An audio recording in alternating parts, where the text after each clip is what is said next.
Hi అండి. ఈరోజు నా వెయిట్ వచ్చేసి 73.70 అనమాట. ఇలా ఎర్లీ మార్నింగే రోజు చెక్ చేసుకుంటూ ఉంటాను. ఆ తర్వాత హాట్ వాటర్ తీసుకుంటాననమాట. ఒక హాఫ్ అన్ అవర్ ఎక్సర్సైజ్ చేసేసుకున్న తర్వాత 1 లీటర్ వాటర్ తీసుకుంటాను.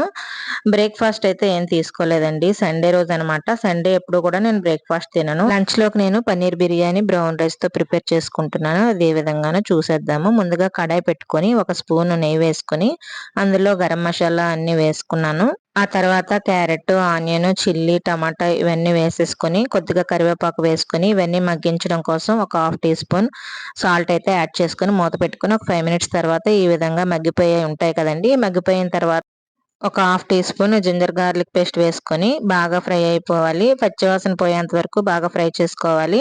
ఆ తర్వాత ఒక half teaspoon garam masala add చేసుకున్నాను. యాడ్ చేసుకొని బాగా మిక్స్ చేసుకోవాలి. ఈ మసాలా అంతా కూడా వెజిటబుల్స్ బాగా పట్టేటట్టుగా బాగా మిక్స్ చేసుకున్నాను. ముందుగానే 1 అవర్ ఒక గ్లాసు బ్రౌన్ రైస్‌లోకి 2 ½ గ్లాసెస్ వాటర్ తీసుకొని నానబెట్టుకొని ఉన్నాను.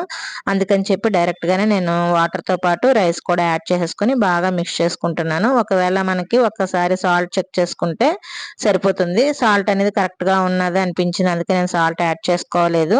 అలాగే పన్నీర్ కూడా చిన్న చిన్న ముక్కలుగా కట్ చేసేసుకొని ఈ టైంలోనే వేసేసుకుంటే బాగా కుక్ అవుతుంది. ఈ విధంగా అన్నీ బాగా మిక్స్ చేసుకొని ఒక 20 మినిట్స్ వరకు మీడియం ఫ్లేమ్‌లో పెట్టుకొని ఉంచుకోవాలి.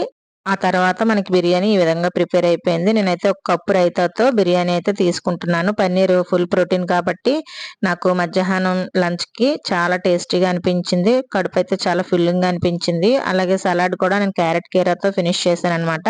ఇక ఈవినింగ్ డిన్నర్‌కొచ్చేసి 6:30, 7 ఈ లోపల నేను పపాయ స్లైసెస్ అయితే ఈ విధంగా కట్ చేసి తీసుకున్నాను.